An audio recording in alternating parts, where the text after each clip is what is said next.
પ્રકરણ 1 આપણે પૂરું કર્યું. સમય સંખ્યાઓ જે હતું એમાં પ્રેક્ટિસ વર્કમાંથી સ્વાધ્યાય છેલ્લું જે છે પ્રેક્ટિસ વર્કનું એમાંથી ખાલી જગ્યા, ખરા ખોટા, જોડકા જે કંઈ નાનું છે એ બધું હોમવર્કમાં તમને કરવાનું કહેલું. ના કર્યું હોય તો નોટમાં કરી દેજો. હવે આપણે જોવાનું છે પ્રકરણ 2, એક ચલ સુરેખ સમીકરણ. તો એમાં આપણે જોઈએ તો ધોરણ 7માં તમે ભણી ગયા છો એ વિશે થોડું આપણે અભ્યાસ કરીએ તો બૈજિક પદાવલીઓ અને સમીકરણ વિશે જોવાનું છે. તો બૈજિક પદાવલીઓ કોને કહેવાય?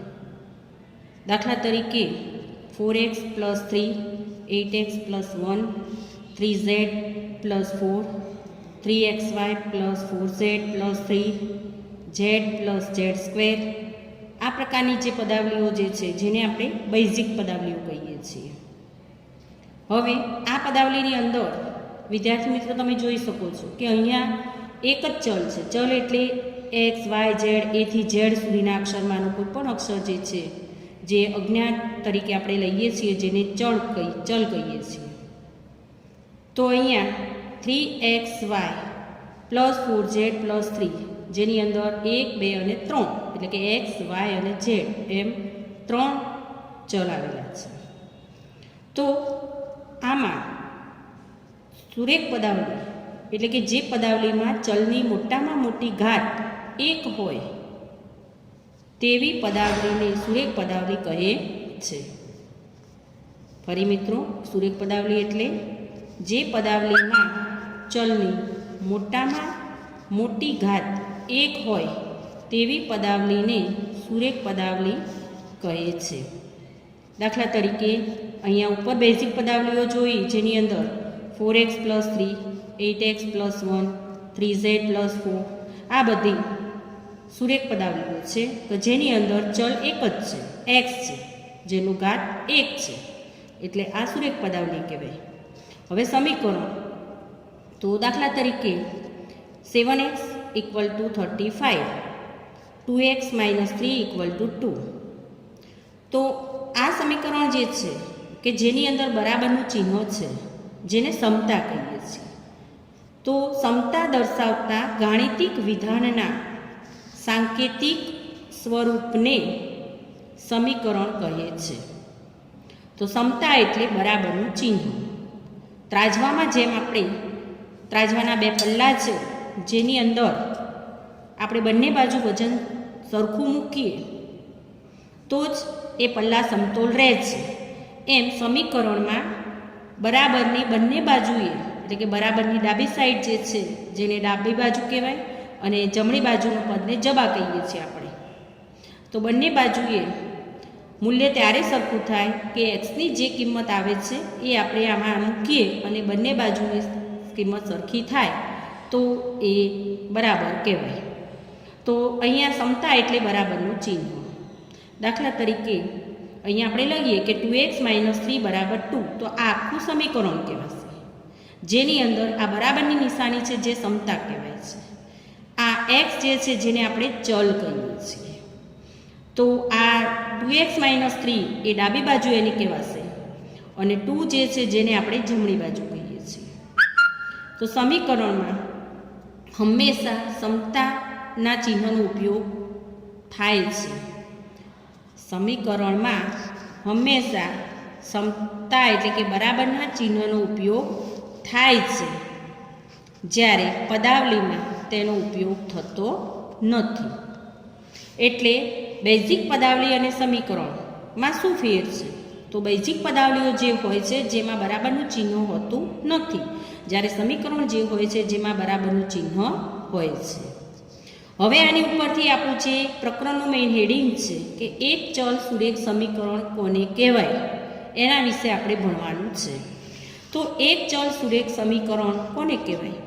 તો એક ચલ ધરાવતી સુરેખ પદાવલીથી બનતા સમીકરણને એક ચલ સુરેખ સમીકરણ કહેવાય. એક ચલ ધરાવતી સુરેખ પદાવલી એટલે દાખલા તરીકે અહીંયા 3x - 4 = 11 લખું છું. તો જેમાં ચલ શું છે મિત્રો? x, અને xનો ઘાત કેટલો છે? 1. તો ચલ 1 છે જેનો ઘાતાંક 1 છે. તો આવી જે પદાવલીઓ હોય તો જેને આપણે એક ચલ સુરેખ પદાવલી કહીએ છીએ. અહીંયા 2x + 1 = 13. તો આમાં પણ ચલ x છે જેનો ઘાતાંક 1 છે. આ x/5 = 7. x/5 = 7. તો એમાં પણ ચલ એક જ છે, x છે જેનું ઘાતાંક 1 છે. તો સુરેખ સમીકરણનું વ્યાપક સ્વરૂપ લખી શકાય કે ax + b = 0, જ્યાં a b અચળ સંખ્યા અને a ≠ 0 એટલે કે એનું મૂલ્ય 0 નથી. a અને b કોઈક અચળ સંખ્યાઓ છે. તો સુરેખ સમીકરણમાં એક જ ઘાતવાળો એક જ ચલ હોય છે. વિદ્યાર્થી મિત્રો જુઓ અહીંયા કે આ સુરેખ સમીકરણ છે તો એક જ ચલ છે x અને એનો ઘાતાંક પણ 1 છે. અહીંયા પણ ચલ એક જ છે, એનો ઘાતાંક પણ 1 છે. તો મિત્રો પરીક્ષામાં પૂછાય છે કે સુરેખ સમીકરણનું વ્યાપક સ્વરૂપ લખો, તો શું આવશે? ax + b = 0. એમ પણ પૂછાય કે સુરેખ સમીકરણમાં જેનું ચલનો ઘાતાંક કેટલો હોય છે, ચલનો ઘાત કેટલો હોય છે? તો 1. હવે 7મા ધોરણમાં તમે ભણી ગયા છો કે સમીકરણનો ઉકેલ એટલે શું? તો સમીકરણમાં અજ્ઞાતના સ્થાને જે કિંમત મૂકવાથી સમીકરણની બંને બાજુના પરિણામ સમાન થાય તે કિંમતને આપેલ સમીકરણનો ઉકેલ કહેવાય.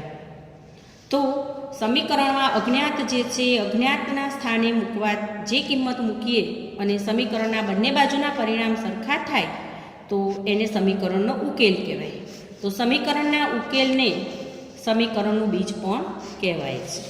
તો અહીંયા દાખલા તરીકે 3x - 4 = 11 છે, એની અંદર xની કિંમત શોધીએ તો એનો ઉકેલ મેળવ્યો કહેવાય અથવા એનું બીજ મેળવ્યું કહેવાય. હવે આપણે આગળ જોવાનું છે કે આ સુરેખ સમીકરણ વિશે આપણે ભણ્યા કે એક ચલ સુરેખ સમીકરણ કે ચલ 1 હોય, ઘાત એનો 1 હોય, એને એક ચલ સુરેખ સમીકરણ કહેવાય છે. તો બૈજિક સમીકરણ એ ચલોના ઉપયોગથી, બૈજિક સમીકરણ જે છે એ બૈજિક સમીકરણ એ ચલોના ઉપયોગથી બનતી સમતા છે. તે દર્શાવે છે કે સમતાના ચિહ્નોની એક બાજુ આવેલ પદાવલીનું મૂલ્ય તેની બીજી બાજુ આવેલ પદાવલીના મૂલ્ય જેટલું જ હોય. એટલે કે સમીકરણમાં ડાબી બાજુએ જે મૂલ્ય હોય છે એ અજ્ઞાતની કિંમત મૂકીએ તો જમણી બાજુ એટલું જ મૂલ્ય થાય. સુરેખ સમીકરણના ઉપયોગો કયા કયા થાય છે? તો સંખ્યા, ઉંમર, પરિમિતિ, ક્ષેત્રફળ, ચલની નાણું વગેરે આધારિત કૂટ પ્રશ્નોના ઉકેલ મેળવવા માટે સુરેખ સમીકરણનો ઉપયોગ થાય છે. હવે એક બાજુ સુરેખ પદાવલી હોય અને બીજી બાજુ સંખ્યા હોય તેવા સમીકરણોનો ઉકેલ કઈ રીતે શોધાય એ આપણે જોવાનું છે. તો ચોપડીની અંદર મિત્રો તમને ઉદાહરણ આપેલા છે, જે ઉદાહરણ તમે જોઈ લેજો અને એ ચોપડીની અંદરના ઉદાહરણમાં એકાદ બે હું સમજાવું છું, બાકીના ઉદાહરણ તમે જોઈ લેજો. તો અહીંયા પહેલું ઉદાહરણ આપેલું છે, અહીંયા દાખલા તરીકે કે 2x - 3 = 7. હવે અહીંયા xની કિંમત આપણે શોધવાની છે. તો મિત્રો 2x આપેલું છે તો xની સાથે જે સંખ્યા જોડાયેલી છે જેને આપણે શું કહીએ છીએ? સહગુણક. તો અહીંયા સહગુણક તરીકે શું જોડાયેલું છે? 2. તો આ 2 જે છે એ સહગુણક છે. અહીંયા 2x - 3 = 7 છે. તો બે રીતે આપણે શોધી શકીએ કે -3 ને આ બાજુ લાવીએ તો પણ કરી શકાય, અથવા બંને બાજુ અહીંયા +3 ઉમેરીએ. -3 છે તો એની વિરોધી સંખ્યા +3 ઉમેરીએ. તો 2x - 3 + 3 = 7 + 3. એટલે બંને બાજુએ +3 ઉમેર્યા. ત્રાજવામાં બંને બાજુ મૂકો તો વજન સરખું થાય, એટલે બંને બાજુએ +3 આપણે ઉમેર્યા. તો 2x = 10 થશે. હવે અહીંયા x જે છે એ xને એકલો પાડવા માટે અહીંયા 2 વડે આપણે ભાગ્યા. તો 2x / 2 = 10/2 છે. તો 2 ગયા તો માટે x = 5. તો આ રીતે મિત્રો સ્વાધ્યાય 2.1માં આપણે ઉકેલ શોધવાના છે. તો સ્વાધ્યાય 2.1માં પહેલું દાખલો કે x - 2 = 7. તો x બરાબર અહીંયા 7 છે, આ બરાબર છે, બરાબરની ડાબી બાજુએ x - 2 છે, જમણી બાજુએ 7 છે. તો x = આ 7 એમના એમ છે, આ -2 જે ડાબી સાઈડ છે એ આ બાજુ આપણે લઈ જઈએ તો પ્લસ થાય. નિયમ પ્રમાણે બરાબર સમતા એટલે કે બરાબરની ડાબી બાજુથી જમણી બાજુએ લઈ જઈએ અથવા જમણી બાજુથી ડાબી બાજુએ લઈ જઈએ તો પ્લસ હોય તો માઇનસ થાય, માઇનસ હોય તો પ્લસ થાય, ગુણ્યા હોય તો ભાગ્યા થાય અને ભાગ્યા હોય તો ગુણ્યા થાય. આ નિયમ ખાસ મિત્રો ધ્યાન રાખજો. અને આ નિયમ પ્રમાણે x - 2 બરાબર 7 છે. તો x બરાબર આ 7 છે જમણી બાજુ, આ -2 આ બાજુથી આમ લઈ જાઉં હું +2 કર્યા છે. તો x બરાબર કેટલા થયા મિત્રો? 9. તો જેને આપણે સમીકરણનો ઉકેલ કહીએ છીએ અથવા બીજ કહીએ છીએ. દાખલા નંબર 2, 3 આના જેવા જ છે, એ તમે કરજો જાતે. દાખલા નંબર 4 જુઓ. 3/7 + x = 17/7. હવે મિત્રો અહીંયા અપૂર્ણાંક છે તો એનું આપણે કરીએ તો માટે x ને આપણે એકલું પાડીશું. તો x બરાબર 17/7 છે. અહીંયા આ પ્લસ 3/7 અહીંયા છે અને આ અપૂર્ણાંક છે. તો 3/7 પ્લસ છે તો હું ડાબી બાજુથી જમણી બાજુ અહીંયા લઈ જાઉં છું તો નિશાની શું થશે? માઇનસ થશે. તો 17/7 ઓછા 3/7 થઈ ગયા મિત્રો. અહીંયા આ x એકલો આવ્યો, આ 17/7 ઓછા આ પ્લસ 3/7 હતા એને આ બાજુ લઈ ગયા તો -3/7 થયા. હવે બંનેના છેદ જુઓ સરખા છે એટલે કે સમછેદી અપૂર્ણાંક છે. તો છેદમાં 7 બંનેની વચ્ચે હું મૂકી દઉં. તો ઉપર અંશની બાદબાકી કરીએ. તો મિત્રો ઉપર અંશની બાદબાકી કરીએ તો 17 - 3 છેદમાં 7. તો 17 - 3 તો અહીંયા 14 આવશે. 14/7 7 દૂ 14. તો x બરાબર કેટલા આવશે? 2. હવે પાંચમો દાખલો કરજો હોમવર્કમાં. દાખલા નંબર 6. t/5 બરાબર 10 એટલે કે t/5 = 10. તો મિત્રો અહીંયા જુઓ કે ચલ t છે અને ચલ tની સાથે ભાગાકારની સાથે 5 જોડાયેલા છે. તો આ 5ને ડાબી સાઈડથી જમણી બાજુ લઈ જાઉં તો એ શેમાં જશે? ગુણાકારમાં જશે. તો t બરાબર 10 × 5. આ 5 ભાગાકારમાં હતા, આ બાજુ આવ્યા તો ગુણાકારમાં જશે. તો માટે t બરાબર 10 × 5 એટલે 50. t બરાબર 50 જેને સમીકરણનો ઉકેલ અથવા બીજ કહેવાય છે. દાખલા નંબર 7 જોઈએ આ રીતે. તો 2x/3 = 18. અહીંયા x ચલ છે, x ચલની સાથે 2 સહગુણક આ ગુણાકારથી જોડાયેલું છે, જ્યારે 3 જે છે એ ભાગાકારથી સહગુણક જોડાયેલું છે. એટલે કે xની જોડે 2/3 સહગુણક તરીકે જોડાયેલા છે. સૌથી પહેલાં તો આપણે 2x ડાબી સાઈડ એમના એમ રાખીએ. 3 આ જે છે એ 3ને હું જમણી બાજુ લઈ જાઉં. તો ડાબી બાજુથી જમણી બાજુ લઈ જાઉં તો ગુણાકાર થશે. 3 ભાગાકારમાં છે તો એને આ બાજુ લઈ જઉં છું તો ગુણાકારમાં થાય. આપણા નિયમ પ્રમાણે કે ડાબી બાજુથી જમણી બાજુ સંખ્યાને લઈ જઈએ ત્યારે ગુણાકાર હોય તો ભાગાકાર થાય, ભાગાકાર હોય તો ગુણ્યા થાય, સરવાળો હોય તો બાદબાકી થાય, બાદબાકી હોય તો સરવાળો થાય. અહીંયા ભાગાકાર છે તો આ બાજુ લઈ જઈશ તો ગુણાકાર થશે. તો માટે 2x બરાબર 18 × 3. માટે 2x બરાબર 18 × 54. 18 × 54. માટે x બરાબર અહીંયા xની સાથે 2 ગુણાકારથી જોડાયેલા છે. તો ડાબી બાજુથી જમણી બાજુ લઈ જઈશ તો 2 ભાગાકારમાં આવશે એટલે કે 54/2 થશે. 54/2 એટલે 27. તો માટે x બરાબર 27. તો એ જેને સમીકરણનો ઉકેલ કહીએ છીએ આપણે. ત્યાર પછી મિત્રો 8મો દાખલો હોમવર્કમાં કરજો. 9મો. 7x - 9 = 16. અહીંયા xની સાથે સહગુણક 7 છે. 7xને ડાબી સાઈડ જ રાખીશું. -9 જે છે એ -9ને જમણી બાજુ હું લઈ જાઉં તો શું થશે? પ્લસ થશે. તો અહીંયા 16 એમના એમ રહેશે.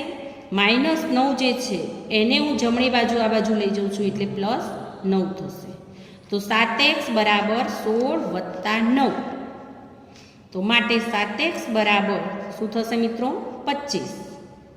હવે xની સાથે 7 ગુણાકારથી જોડાયેલો છે. નિયમ પ્રમાણે ગુણાકારથી જોડાયેલો છે અને જમણી બાજુ હું લઈ જઈશ તો ક્યાં જશે?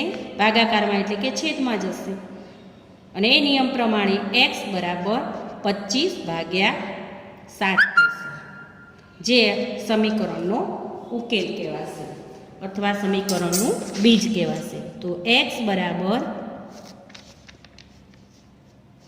25/7 જે સમીકરણનો ઉકેલ કહેવાશે. ત્યાર પછી 10 અને 11 મિત્રો એના જેવા છે, કરજો. 12મો દાખલો આપણે જોઈએ. x/3 + 1 બરાબર 7/15. હવે મિત્રો અહીંયા જુઓ કે x/3 છે એ ચલવાળો જે પદ છે એને હું ડાબી સાઈડ જ રાખું છું. તો x/3 એમના એમ રહેશે. અહીંયા 7/15 એટલે કે 7/15 છે. આ +1 છે એને હું આ બાજુ લઈ જઈશ તો -1 થશે. -1 થાય એના છેદમાં કશું નથી એટલે 1 હું મૂકી શકું. તો x/3 બરાબર 7/15 ઓછા 1 અને છેદમાં કશું નથી એટલે આપણે 1 મૂકી શકીએ છીએ. હવે અહીંયા જુઓ આ સમછેદી અપૂર્ણાંક નથી તો આપણે છેદ સરખા કરવા પડશે. છેદ સરખા કરવા માટે શું કરીએ છીએ મિત્રો? આપણે લસા લઈએ છીએ. તો 15 અને 1નું લસા લેવું પડશે. તો 15 અને 1નું લસા શું થશે? 15. તો x/3 લસા લેતા તમે આગળના ધોરણમાં શીખી ગયા છો. 5મા 6થાથી લસા લેતા શીખી ગયા છો. તો માટે x/3 બરાબર 7/15 માઇનસ અહીંયા 15 લસા આવ્યો છે માટે છેદમાં 15 કરવા માટે અહીંયા 1ને આપણે 15 વડે ગુણવા પડે. હવે જો છેદમાં 15 વડે ગુણ્યા તો ઉપર પણ 15 વડે ગુણવા પડે. માટે x/3 બરાબર 7/15 માઇનસ ઉપર થશે 1 × 15 છેદમાં થશે 1 × 15. હવે આપણે અહીંયા જોઈશું તો x/3 બરાબર 7/15 માઇનસ 15/15 થશે. 1 × 15 એટલે 15, નીચે પણ 15 આવશે. હવે આ સમછેદી અપૂર્ણાંક થઈ ગયું મિત્રો. તો માટે અહીંયા x/3 બરાબર છેદમાં સમછેદી અપૂર્ણાંક છે એટલે 15 નીચે કોમન મૂકું છું. ઉપર 7 ઓછા 15 માટે x/3 બરાબર અહીંયા 15 7 ઓછા 15 છે તો 15માંથી 7 બાદ કરીએ તો 8 આવે. પણ આગળ જોઈ ગયા એ પ્રમાણે 15ની આગળ નિશાની માઇનસ છે તો માઇનસ. તો -8/15. તો માટે x બરાબર હવે અહીંયા ક્રોસ ગુણાકાર ચોકડી ગુણાકાર કરીએ તો પણ ચાલે ને ના કરો તો x જે છે xને એકલો પાડીએ છેદમાં 3 છે તો આ બાજુ જશે તો ગુણાકારમાં 3 થશે. એટલે x બરાબર -8 ગુણ્યા 3 છેદમાં 15 છે એમના એમ રહેશે. 3 × 5 = 15 છેદ ઉડાડે તો માટે x બરાબર -8/5. તો મિત્રો આ જે જવાબ આવે જેને આપણે સમીકરણનો ઉકેલ અથવા સમીકરણના બીજ તરીકે ઓળખીએ છીએ. તો હવે આટલા દાખલા જે કરાવ્યા એ તમારે હોમવર્કના ચોપડામાં લખવાના છે. PDF ફાઇલ બનાવીને હું મોકલું છું તો એ PDF ફાઇલમાંથી જોઈ અને હોમવર્કમાં તમારે લખવાના છે. આવતી વખતે આપણે સ્વાધ્યાય 2.2 જોઈશું. ઉદાહરણના દાખલા પણ તમારે હોમવર્કમાં લખવાના છે. જો ન સમજાય તો સવારે 9 થી 11ના સમયમાં ગમે ત્યારે વિના સંકોચે પૂછી શકો છો. જ્યારે પણ સ્કૂલ ખુલશે ત્યારે જોઈશું. તમારું હોમવર્ક એટલે હોમવર્ક ક્લિયર રાખજો. થેન્ક્સ.